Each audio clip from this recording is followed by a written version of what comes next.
Ngayon, isa sa magandang bagay kasi sinishare natin ito sa inyo para at least kahit papaano kayo ay magiging aware din. Okay, so ano ang benepisyo ng mayroon sa Kaiser? Ano? Ang Kaiser po, okay, pag alam po natin, maraming insurance, ano? Sun Life, Pru Life, Video Life, may mga insurance ang tawag sa kanila mga life. Ibig sabihin, hindi sila HMO. Pag pumunta po kayo sa ospital, okay, hindi sila hinahanap sa ospital kasi ang kanilang product is more on life insurance. Pag namatay, may pera yung family. Pero pag magkasakit, okay, pumunta ka sa isang ospital, hindi HMO ang mga companies na nakikita ninyo. So, their product is more on life. So, mayroon naman silang health. Of course, mayroon sila minsan mga rider, may mga product din silang health. Pero ang process niyan, reimbursement. Bayaran mo muna, refund mo sa kanila. No? So, unlike ang mga HMO, okay, hindi mo na kailangan bayaran. Okay, so ano na yun, direct na yun, ano? Hindi ito ang mga hinanap sa hospital. Kaya tandaan po natin, ano? If mayroon kayong life insurance sa mga insurance sa mga ganito, okay naman, maganda din. At least mayroon. Diba? Pero kung masasabi nyo na gagamitin nyo sa hospital, okay, direct payment, so hindi po yan tatanggapin. Okay, so dahil hindi yan HMO, pag pumunta tayo sa Insurance Commission, ito ang government agency na nagmumonitor ng lahat ng insurance dito sa Pilipinas. Pag sinabi nating insurance, parang sasakyan yan. Kaya maraming brand ng sasakyan. Pag sinabi mong Toyota, maraming product ang Toyota. Maraming unit ang Toyota. Sedan, pick-up, van, ganun din po sa insurance. Pag sinabi mong insurance, hindi lang yung iisa, no? Meron siyang life insurance, merong non-life, pre-need companies, HMO. Pero ano ba ang dahilan ba't ka nag-apply ng insurance? Kung ang purpose mo, pambayad mo sa ospital, then pumunta ka sa insurance at pipiliin mo HMO. So, magkakaiba po ang mga companies na yan. Okay, ngayon, as of today, mayroong 26 registered HMO sa Pilipinas. Ngayon naman, pagdating ng HMO, pipiliin mo alin ba doon ang maganda. Alin ba doon yung kailangan ko, no? Maganda din naman lahat sila, of course. Okay, pero bakit kay Kaiser, no? Kumbaga, bibili ka ng sedan na sasakyan. Or sabihin natin, bibili ako ng SUV. Maraming klase ng SUV. Diba? Parang HMO, maraming klase ng HMO, pero alin dyan ang maganda? Okay, so pipiliin mo yun, ano? So why we choose Kaiser, ano? Sa lahat ng HMO, bakit kami kay Kaiser nag-apply? So ito yung pagkakaiba nun. Okay, ang Kaiser, nagsimula siya 2004 at ngayon po more than 20 years na siya sa Pilipinas, ano? Meron siyang 2,000 accredited hospital clinics all over the Philippines. Meron siyang medical centers, 12,000 doctors, ano? At of course, ang Kaiser, meron din niyang product, ano? So, hindi lang iisa ang product na yan. May short term, long term, senior care, diba? O di kaya, ayun, ano? Pinaka-importante, short term, ano? Short term, at saka long term, ano? Pag sinabi nating short term o di kaya mga senior care, ito yung mga ginagamit sa hospital. Ito yung mga insurance na kagaya sa abroad. In short, ito yung insurance na parang PhilHealth. Okay? Pampacheck up mo, pwede mong gagamitin. Pero wala ng pera na babalik sa'yo. Okay? So, kung hindi ka magkakasakit, then hindi mo na marirefund yung pera mo. Diba? So, parang PhilHealth. Bayad ka lang ng bayad. Ang short term ng mga insurance na kagaya ng binibigay sa amo ninyo, your companies, pure health insurance yan. Walang life insurance. Pag namatay ang pamilya, walang makukuha. No? Wala yung investment. Ibig sabihin, yung pera mo hindi lalago. Hindi mo yan pwede ilipat sa kahit kanino. Okay? Pag na-aksidente, at namatay, walang benefits. Walang maturity yan. Pagdating ng araw, walang pera na babalik. Mga benepisyo mo, hindi lumalaki. Ano? Minsan, pag mag-apply ka ng mga ganito, mga pre-existing, hindi nila i-covered ka agad-agad yan. Okay? At habang tumatagal, tumataas yung presyo. Tapos, nire-renew yan. Okay, nire-renew mo yan. Every year, binabayaran mo yan. So, kung baga sa PhilHealth, minsan quarterly, monthly, binabayaran mo yan. Ano? So, yun po yung pagkakaiba. At ang mga HMO, minsan lifetime yan. So, kapag hindi ka nagbayad, then wala kang benefits. So, compare sa lifetime. Ano? So, ang Kaiser, meron din naman nun. Meron ba kami? Yes. Okay, pero ang isa sa pinakamaganda is itong tinatawag na long term. So, dahil ang short term, Minsan hanggang 60 years old lang yan. Tandaan po natin, ang mga HMO, mga short-term insurance hanggang 60 years old lang. Pag more than 60 years old ka na, pwede ka na maka-apply sa ibang companies. Pero ang problema, mahal na po yun. Mga iba, tatanggapin ka after 1 year, 2 years, hindi ka na nila i-renew. Yan ang nakakalungkot. So ano ang insurance mo? Ang insurance, ano ang tutulong sa'yo pag tumanda na tayo? Kaya kinrate ni Kaiser ang long-term healthcare. Okay? So, sa long-term healthcare, ito yung benepisyo na mayroon tayo. Sa lahat ng mga HMO, si Kaiser lang ang may long-term. Okay? Long-term healthcare. Long-term insurance or long-term healthcare. So, in short, ano ba ang mga benefits? Una, may health insurance ka. Pwede mong magamit sa hospital yan. Okay? But of course, may mga limitation yan. Policy. Meron niyang term life. What if mamatay si plan holder? May makukuha ang pamilya.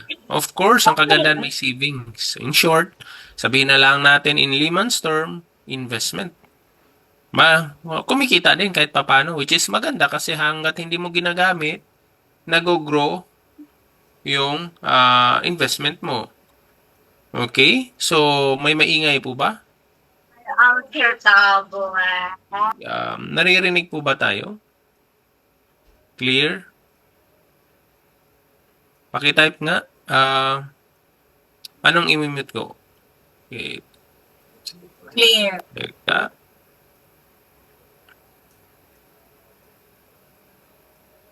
Okay. Baka si Ella. Teka. Aha. Okay na. Okay. Hindi ko nakita. Sorry. Okay. Ayan. Thank you. Si Ross gawin kong co-host. Okay, so yun yung pagkakaiba, no?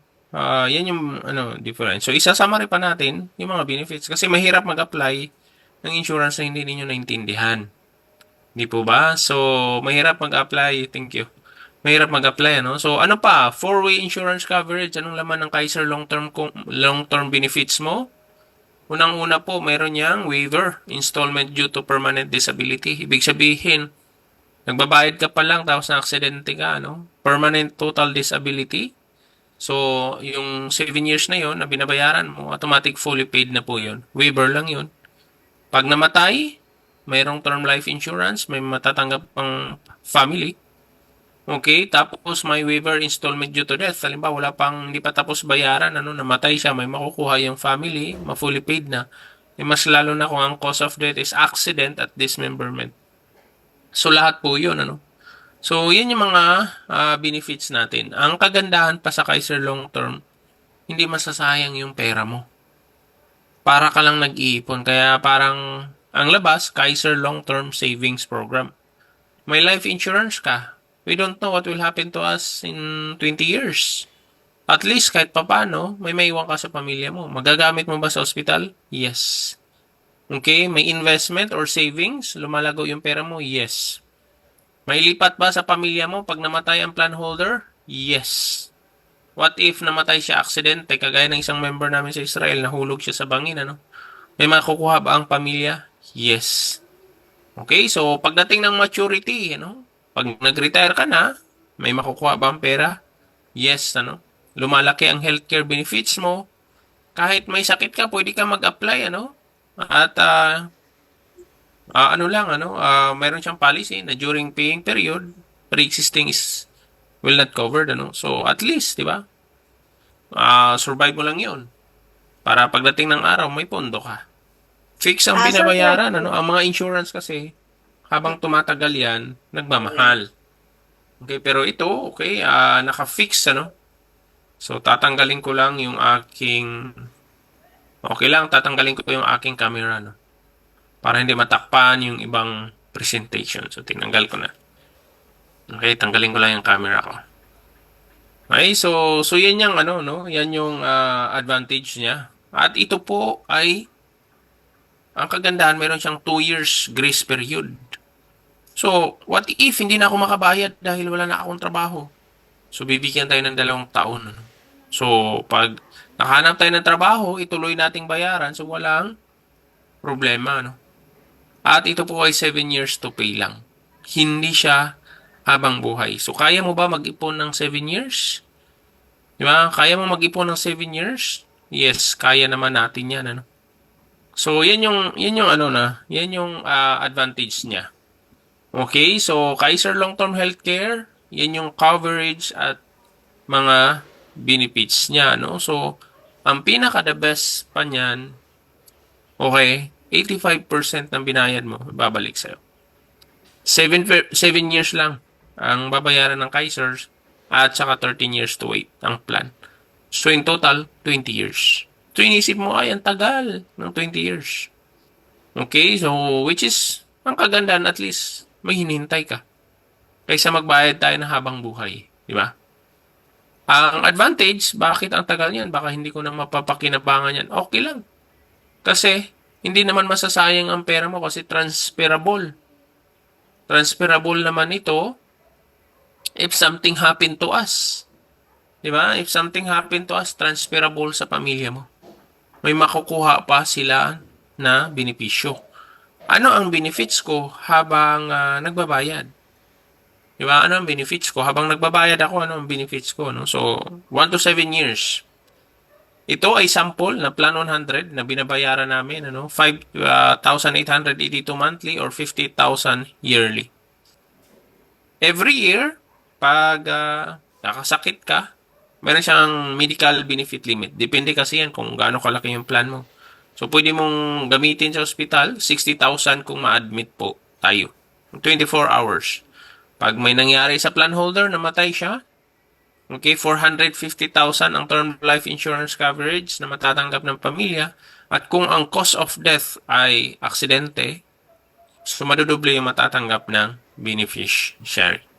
Okay, so ano pa ang benefits during ano? Okay, dito mamaya makikita nyo po ano. Ano ang benefits during paying period? May waiver 'yan. Nabanggit natin kanina ano, kung namatay, total permanent disability at of course, annual physical examination. So magre-request lamang po tayo no, pa-schedule tayo ng every year hanggang 7 years ang annual physical examination. So ano ang coverage ng annual physical examination? Okay, so andyan na po siya, no? Pinaka-basic, physical examination, x-ray, di ba? So, fecalysis, yan, minsan yung ihi, CBC, complete blood count, pag ECG sa mga 35 years old and above. Pag sa babae naman yung pap smear, So, once a year yan.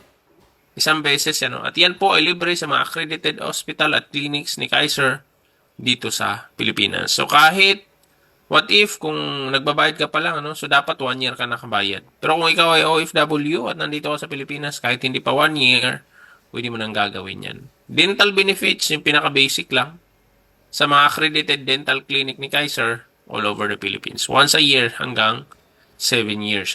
So, ngayon, pag halimbawa nagbabayad ako sa loob ng 7 years, so every year, meron siyang healthcare limit.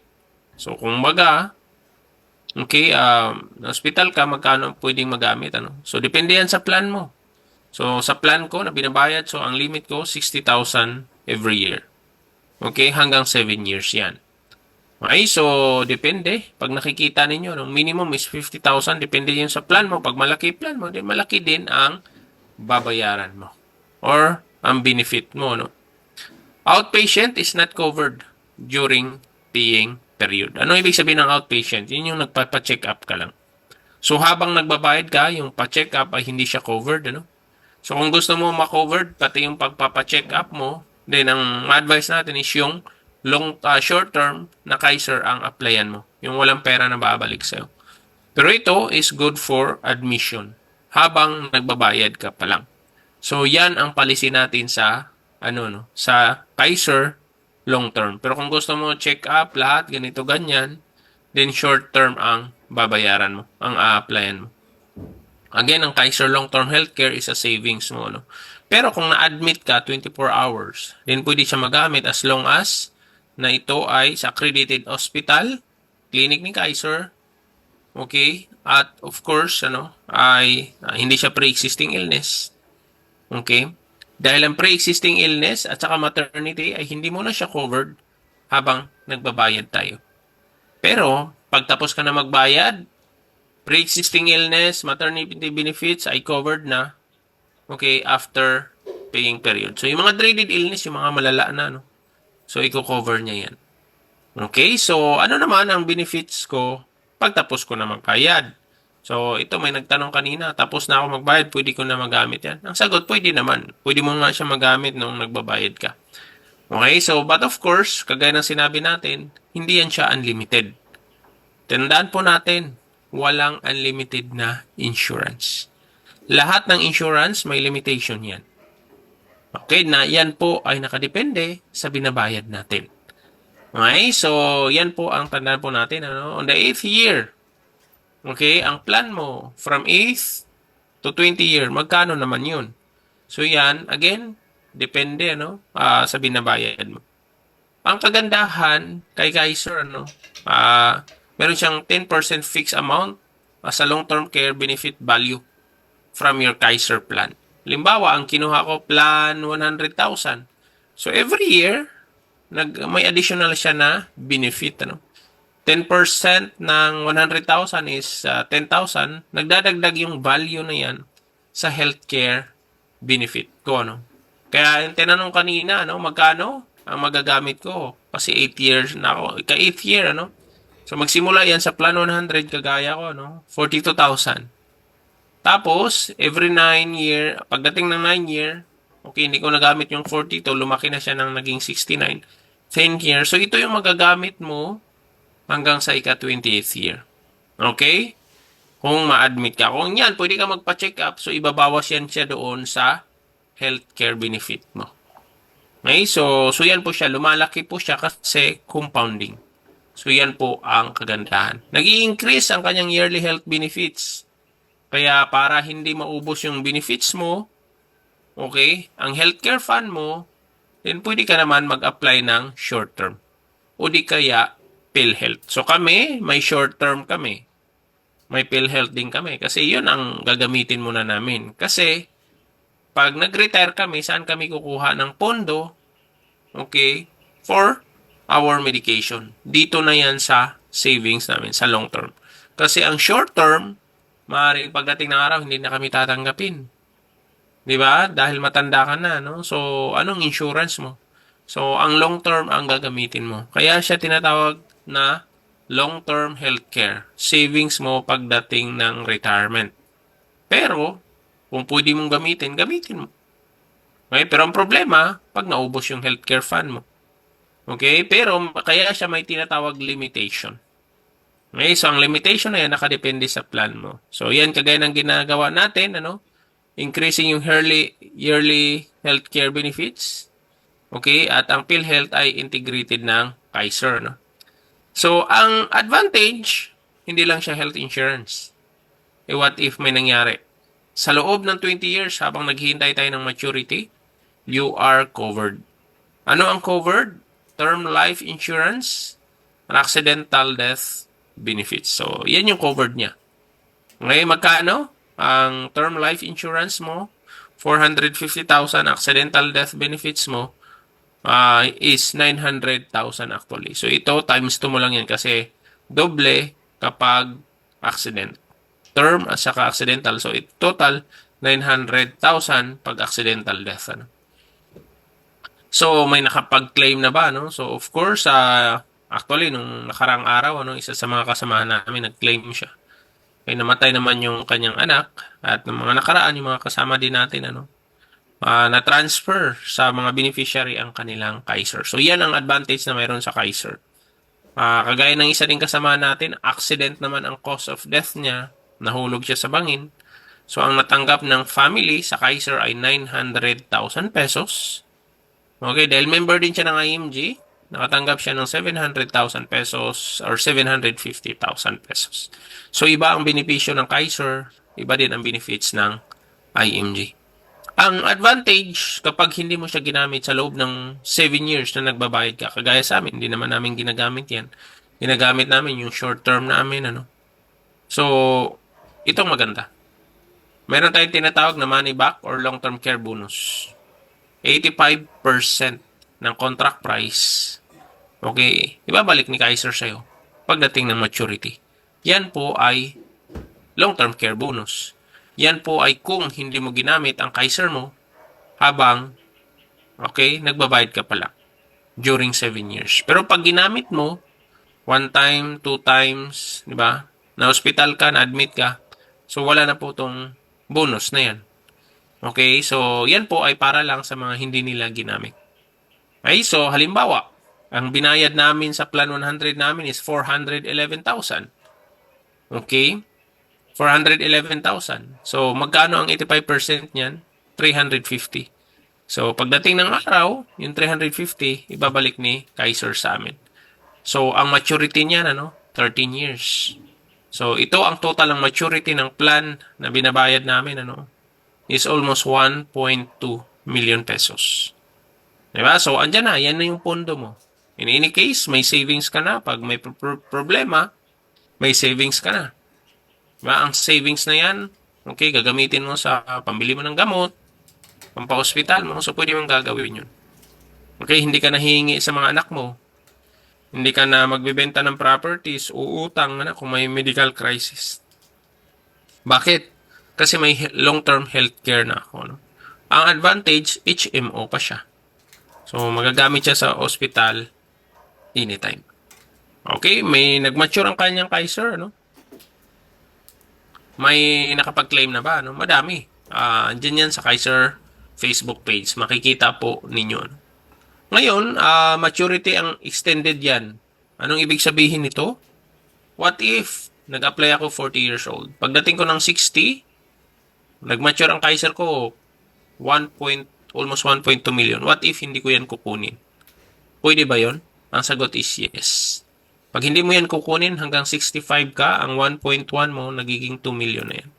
So, nag-i-increase ang value ng investment mo. So, nag-i-increase ang value ng healthcare mo. So, sino ba dito ang magdadasal na magkasakit siya? Siyempre, wala. Diba? So, ang kagandahan, okay, hindi natin siya magagamit. What if kalahati lang ang kukunin ko? Pwede ba yun? Yes. Okay, so, may option naman kayo, Meron tayong tinatawag na settlement option upon maturity. Ayan, kung gusto mong i-withdraw lahat, pagdating ng maturity, yes, pwede mong gagawin yan.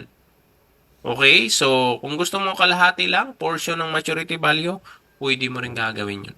So, it's up to you. Ayan, pipili ka doon. Ano ang proseso ng pag-apply? Una, pipili ka kung anong plan mo. Ayan po ay nakadepende sa edad mo, At pag nakikita mo dito, diba, ang pinakababa niyan, 2,647. At ang pwedeng mag-apply niyan ay mga edad na 10 years old hanggang 60 years old. Pag malaki ang plan mo, malaki ang benefits mo. So, ito parang savings mo lang siya. Healthcare savings mo. At ang kagandahan sa healthcare savings, pwede siyang magamit sa ospital, pwede siyang pagdating ng araw, pwede siyang cash value. Okay, pumili ka dyan, depende kung ikaw ay ilang taon. Okay, so pag medyo matanda na, mahal na. Kung ang minimum is 2,647. Kung gusto mo mas malaki dyan, pwede din yun. Okay, so ang minimum namin is 2,647 pero yung kinuha namin yung mas mataas. Dalawa na po yung Kaiser namin, kasi kita namin maliit lang pala, so kumuha kami ng isa pa. Diba? So pagkatapos, nakapili na kayo, okay, choose your payment option. Maraming paraan ng pagbabayad, BDO, Palawan, Neuracash, Money, padala sa remittance, bank deposit, online bank transfer, debit card, credit card. So, pipili ka lang. So, pagkatapos niyan, makapili ka na kung ano ang mas madali sa'yo na payment options, you need to choose your mentor and coach. Bakit? Bakit importante yan? Okay, dahil sila yung mag-guide sa'yo. Diba? So, sila yung mag-guide sa'yo kasi unang-una, mag-guide sa'yo para maging independent ka. Okay? So, isa sa mga problema dyan na nangyayari sa mga nag-apply ng insurance, ayaw mag-aral. Okay? Mahirap yung lagi tayong umasa sa ibang tao. So, yung mentor na magtuturo sa'yo, magko-coach sa'yo, If you are under Team Israel, okay? So, sila po yan, may mga, kami group, assistant, para sa mga concern, So, yan yung isa sa mga advantage sa team na to, no? No, they're willing to assist you. Kaya importante yun. You need to choose your mentor. Okay? Tapos, mag-register na kayo online to become a member, no? Hindi mo na kailangan pumunta ng Makati. Okay? So, ngayon, lahat ay nasa online na. Electronic. So, dalawa kayo. Magpa-member. I-assist ka ng mentor mo, no? Okay? At huwag mong gawin mag-isa yan. You need to ask for assistance. Sa online or sa offline. Once na ma-approve na yung account mo, payment mo, may username ka, password, makaka-access ka sa portal mo, makikita mo lahat ng binayad mo. So, importante yun. Okay? Pag tapos ka na, magre-request tayo ng certificate of full payment. Magre-request ka ng Visa card. Kung gusto mo, so, andyan naman po lahat yan. So, ganun lamang po siya kadali. Ano? Pag na-hospital, kailangan ba ng card? Dito sa Pilipinas, policy number, pwede na. So, ang Kaiser mo, mayroon niyang benefit card, printable. Diyan malalaman kung nagbabayad ka, no? So, yan ang papakita mo. At saka yung valid ID mo. So, ganun lang siya kadali. Okay? So, beneficiaries, andyan din po, ano, 4 ang pwede mong ilagay na beneficiaries. Maximum. Minimum ay 1. Okay? So yan po yung option niya, no? So, bakit kami nag-apply kay Kaiser? So, nakita nyo nga yung mga government agencies, ano? Supreme Court, sila nga nag-apply sa Kaiser, no? Senate of the Philippines. Diba? So, ang kanilang healthcare provider ay Kaiser, no? So, sila nga mismo, no? Nag-apply tayo pa kaya. Ang Kaiser, you are saving for your retirement.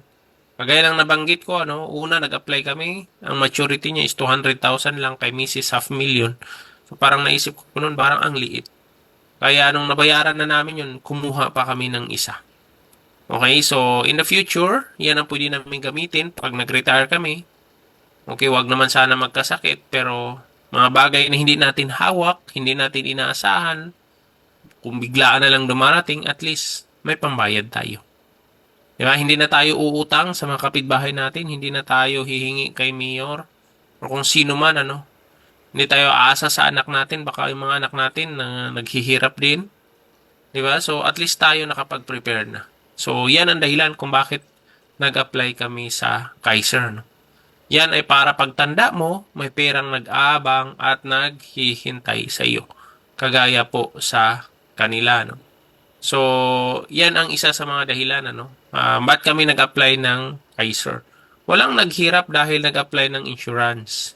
Pero, madami ang nahihirapan dahil walang insurance. So, agree ba kayo dyan? Yes, ang insurance, ang pinakamalakas. Ang sakit, ang pinakamalakas kumain ng savings mo. Apply now, habang bata ka pa, dapat healthy ka. No? Dahil mahirapan ka na when you are in your age 60. No? So, yan yung pinaka-challenge. If you save for Kaiser today, Kaiser will save you in the future. So, yan yung isa sa malaking blessing, ano. So, kagaya ito, nanay, ano, yung anak niya namatay sa hindi inaasahan, ano. At ang Kaiser na transfer sa kanya, nakakuha pa sila ng term life insurance benefits na mahigit 250,000. So, ganyan ang advantage niya. Ano? So, again, ulitin ko, hindi natin alam kung ano mangyari sa atin in the next 20 years. Pero at least, kahit pa paano, wag naman, may iiwan tayo sa ating pamilya. At pagdating ng araw, may aasahan tayo. So, I hope you learned something this evening, you know. At kung may mga katanungan kayo, gusto nyo malaman, don't hesitate to message us, ano, yung tao na nag-invite sa inyo dito, sa group na to, na mag-assist sa inyo. So,